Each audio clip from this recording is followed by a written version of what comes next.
hacer una depuración del sistema judicial. Ustedes que trabajan en la Corte o que han tenido vínculo directamente con la Corte Suprema de Justicia, ¿cómo ven este proceso? ¿Y por qué hay muchas preguntas sobre el mismo?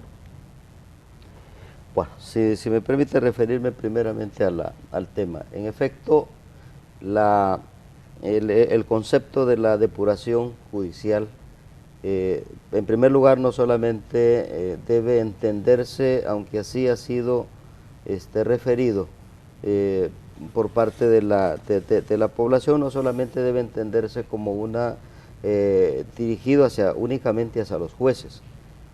La Corte Suprema de Justicia actualmente, digo esta Corte, se ha preocupado y está muy preocupada por darle respuesta a la expectativa de la población y a la necesidad que tienen también los mismos ciudadanos, jueces o abogados o notarios, de que se les resuelva su situación. Yo decía, llego a la Corte y encuentro, y lo he dicho en muchas ocasiones, encontramos expedientes de 15 años, 20 años ahí. Pero decía y digo de que el concepto de depuración no solamente debe focalizarse hacia los jueces, sino que también hacia los abogados y notarios de este país. Entonces, lo que quiero decir en concreto es que hemos enfilado un trabajo por reducir la mora lo más rápido posible, tanto en el tema de los jueces como en el tema de los abogados y de los notarios.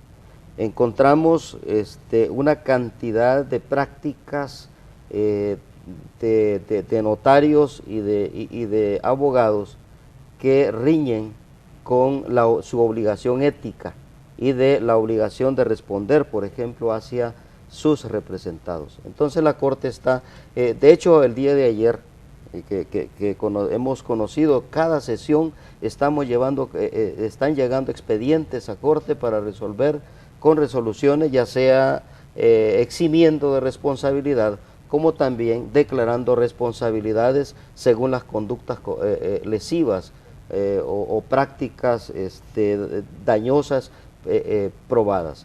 Entonces, decía el día de ayer, incluso se decía, bueno, esto debe de conocerlo la ciudadanía, estos datos. Entonces, por ejemplo, esperamos no solamente llegar a fin de año para estar trasladando una información ya acumulada, de todo esto se hizo en todo el año, sino que cada 6 meses esperaríamos estar trasladando a la población, a los medios, lo que significa el avance del trabajo. Cuando uno no trabaja, entonces prefiere de que las cosas se alarguen porque de esa manera no se ven.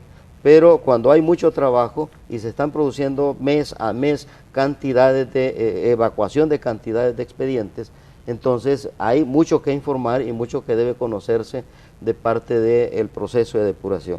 Lo digo quizás como una entrada general respecto a que no solamente corresponde focalizarnos a la depuración judicial, de la cual voy a aclarar un poco más adelante ese concepto del cual particularmente no me gusta mucho a referirme a la depuración judicial.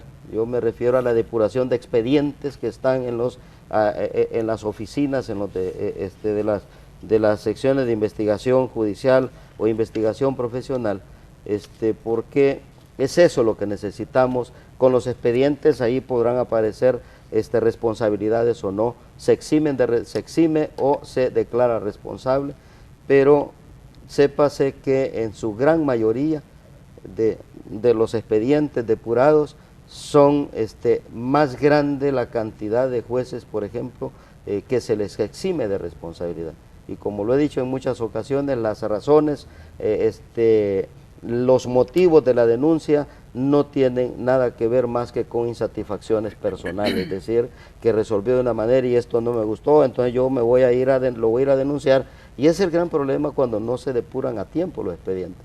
Ahí tenemos expedientes de cantidades de años cuando son denuncias, repito, que debieron haberse controlado por la vía de las apelaciones, las casaciones, es decir, las revocatorias, es decir, los jueces mismos debieron haber controlado esas conductas.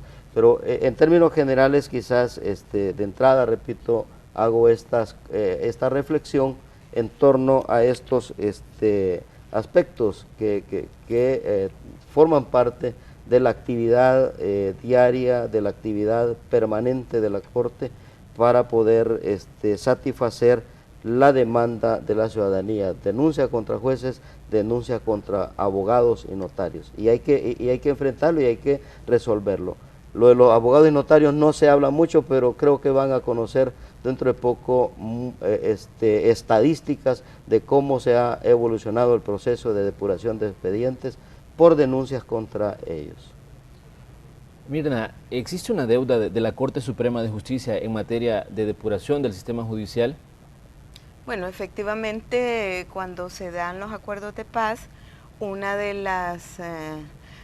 los aspectos importantes que se pretendió garantizar es la independencia judicial, y eso pasaba por tener un cuerpo de jueces y juezas que de verdad estuvieran con una vocación de jueces o juezas, que tuvieran la capacidad, la experiencia, el compromiso, ¿verdad?, de aplicar más que todo las garantías constitucionales, la normativa que también se pactó reformar, ¿verdad?, y actualizarla, armonizarla con la legislación internacional de los derechos humanos.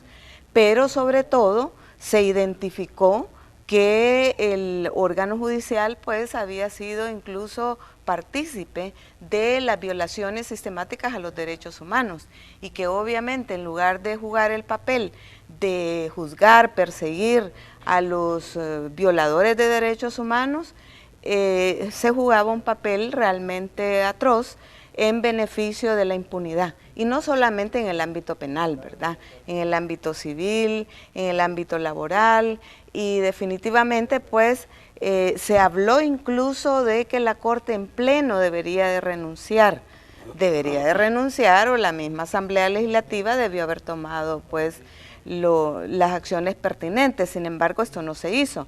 Pero hay muchas cosas que se lograron crear, y entre otras está el Consejo Nacional de la Judicatura, que se crea en ese contexto y se fortalece con los acuerdos de paz.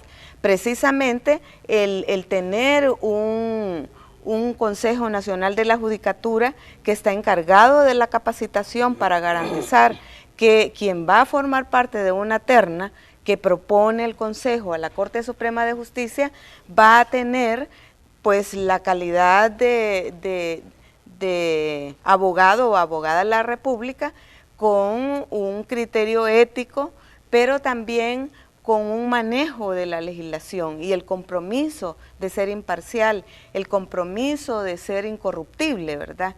Claro, esto también tiene que ver y está vinculado con lo que debería de ser la evaluación que se le ha delegado por Ministerio de Ley al Consejo Nacional de la Judicatura, pero que en definitiva pues es responsabilidad de la Corte Suprema de Justicia. Y yo no lo ubico, la evaluación, como un aspecto que tiene que ver con identificar problemas para expulsar del órgano judicial a la persona, sino más bien identificar problemas para prevenir, ¿verdad? Y precisamente una de las cosas importantes es el tener un programa de capacitación eficaz para inducir a las personas que aspiran a entrar al órgano judicial y para darle seguimiento, actualidad a los conocimientos de jueces y juezas, cosa que de alguna manera el Consejo ha venido haciendo, pero cada vez mucho menos, ¿verdad? Porque definitivamente ahora no existe el programa de formación inicial, que debería de estar funcionando para aquellas personas que quieran aspirar a ser jueces y entrar a la carrera judicial. Entonces hay aspectos importantes pues también que van a funcionar alrededor de todo este funcionamiento de lo que es el órgano judicial. Ahora sí, hay muchos aspectos, como dice el licenciado Murcia, no solamente debemos de hablar de abogados y abogadas, sino también de los justiciables, ¿verdad? Porque precisamente para que haya un juez corrupto debe haber un corruptor, y quien paga eso es el interesado en que le resuelvan de tal o cual manera un caso que está ventilándose ante los tribunales de la República. Entonces, sí tenemos mucho que trabajar en nuestro país como sistema, ¿verdad? Tanto porque incluso el sector justicia está constituido no solamente por la Corte Suprema, sino que están también los policías, los fiscales, ¿verdad? Sí. Que definitivamente deben de cumplir un papel igual, de forma imparcial, objetiva, muy diligente, y que a la hora de hacer planes para poder sanear la administración pública, no se puede dejar de lado ni abogados y abogadas, notarios y notarias, sino que también la gente que está trabajando en el tema de capacitar jueces, capacitar a los policías, capacitar a los fiscales o también tener una política de promoción de cumplimiento de la ley, de respeto a lo que es la labor del órgano judicial. Ahora, pues, lamentablemente cualquiera dice y insulta y denigra la imagen de un juez o jueza, sin que pase nada, ¿verdad? Lamentablemente eso, ni las gremiales están trabajando por eso. Pero yo sí creo que, bueno, felicito a Leonardo porque definitivamente sí se necesitan agilizar los trámites y además reformar la ley. Yo oí en esta semana a una diputada del FMLN diciendo que están haciendo un diagnóstico para ver cómo identifican debilidades a nivel de proceso y pueden legislar un proceso expedito, ojalá justo, ¿verdad? Porque lamentablemente hasta ahora a quienes se sanciona son la gente que tal vez tienen problemas de tipo técnico, no doloso, ¿verdad? O sea, que sea la gente corrupta. Hay mucha gente que obviamente hay casos de bulto que uno dice, bueno, ¿y este juez qué hace ahí, va?